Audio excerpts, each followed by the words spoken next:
老太太的话让叶晨心中为之一震，他下意识地以为老太太真如自己之前猜测的那样，并没有被自己的灵气抹除记忆。这种事情在叶晨个人的认知里还从来没有发生过，所以他下意识地以为这老太太会不会也在某种程度上掌握着灵气。于是他试探性地问道：江奶奶，您为什么这么问？老太太见叶晨似乎心有防备，自己倒是非常坦诚地说道：小伙子，不瞒你说，我也只是心中猜测而已。说罢，他微微一顿，继续说道：当初被那些英雄好汉从墨西哥救出来的时候，我发现不光我和我的幺儿，车上所有人的记忆都发生了缺失，大家都记得自己是怎么被骗到那里去的，也记得那些人是如何残害我们的，但是却记不得我们是怎么被救出来的。那些英雄好汉告诉我们，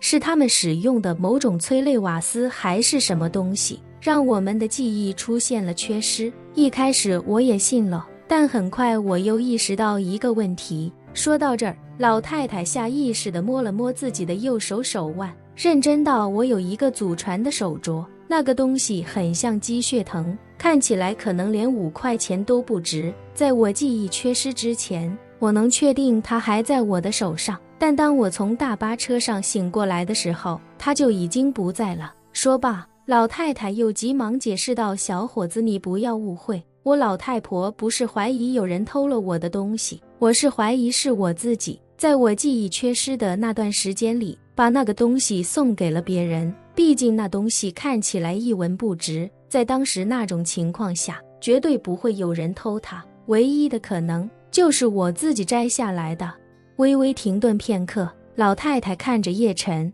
认真道：那个东西对我来说非常重要，是我们家族传承了1000多年的，如果不是天大的恩情，我老太婆也万不能把它拿出去。所以我个人推测，应该是在记忆缺失的那段时间里，我自己主动送给恩人的，只是不知恩人有什么大神通，竟能让我们那么多人都对他完全没了记忆。叶晨听到这里，心中更是骇然无比。他原本还以为老太太忽然问起自己是不是他们娘俩的救命恩人，很有可能是用某种方式免疫了自己的灵气，可他万没想到，眼前这个80多岁的老太太竟然有如此强的逻辑思维。她完全是结合记忆缺失前后的细节来辩证出有人抹去了她的记忆。一旁的陈泽楷也是听得傻了眼，他自然知道叶晨神通广大，但没想到一个大山里的老太太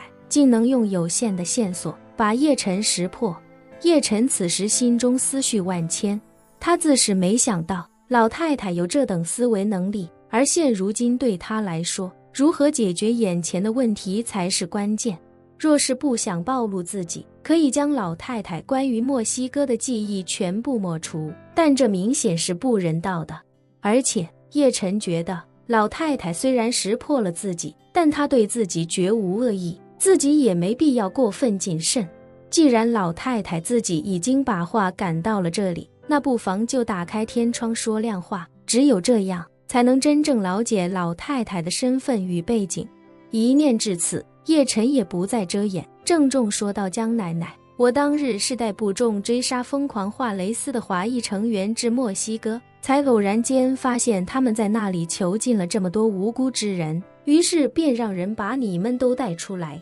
送回了家。老太太看到手镯，顿时惊喜无比，激动道：看来我老太婆没有猜错，您真是我们母子的救命恩人。说着，她便颤颤巍巍地要向叶晨磕头下跪，叶晨却拦住了她，认真道：江奶奶，您不必如此，当日在墨西哥，只要是个正常人都不会做事，你们这些人不管不问。老太太泪眼模糊，哽咽道：谢谢恩公救命之恩，若不是恩公您江家一脉到我们母子这里，就算是断了香火了。说着，他抬头看向墙上画像，但看的却不是中间那个仙风鹤骨的老者，而是一侧读书的孩童，哽咽道：江家一脉可记载的家谱从南北朝至今1600年的历史，历经1000多年战乱灾祸，延续至今。若是断在如今这太平盛世，我死了都不知该如何面对江家列祖列宗。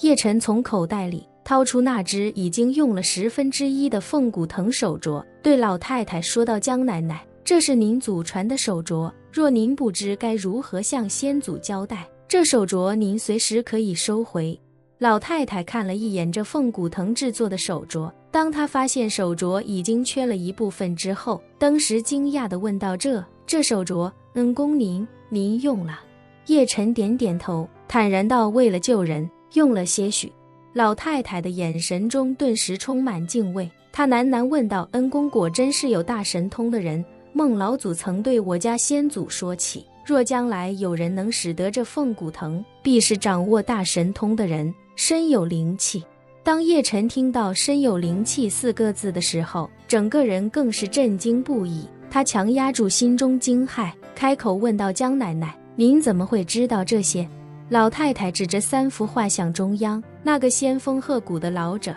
认真道：“画上这位便是孟老祖，是我们江家的大恩人，他和恩公一样有大神通，身有灵气。”叶晨瞳孔猛地一缩，连忙追问：“江奶奶，您能详细说说这位孟老祖的故事吗？”老太太看了看叶晨，又看了看陈泽楷，有些疑虑地说道：“恩公，请恕老太婆无礼，但有些事，老太婆我只能对您一个人说。”陈泽楷一听这话，立刻站起身来，恭敬说道：“江奶奶，您与我家少爷慢慢聊，晚辈去外面等您儿子。”陈泽楷的话让老太太瞬间有些惊叹，她没想到叶晨身边这个30出头的青壮年竟有如此眼力，自己不想在他面前提及家族秘密，他非但不生气，还知道自己这些话，甚至不想让儿子知道，主动说要去外面等自己儿子，那意思非常明显，他不但立刻出去避嫌，而且若是自己儿子提前回来，他也会想办法将其拦住。于是老太太非常敬佩地拱了拱手：“辛苦您了。”陈泽楷也毕恭毕敬地说：“江奶奶您才辛苦，您与我家少爷先聊，晚辈先出去了。”说罢便立刻起身出门，一直到了院门之外。老太太这才对叶晨说道：“恩公身边的人果然非同一般，谢谢江奶奶夸奖。”叶晨谦虚一笑，旋即问他：“江奶奶，您说的这位孟老祖究竟是什么人？”本期视频结束，欢迎订阅我的频道，这样就不会错过精彩内容。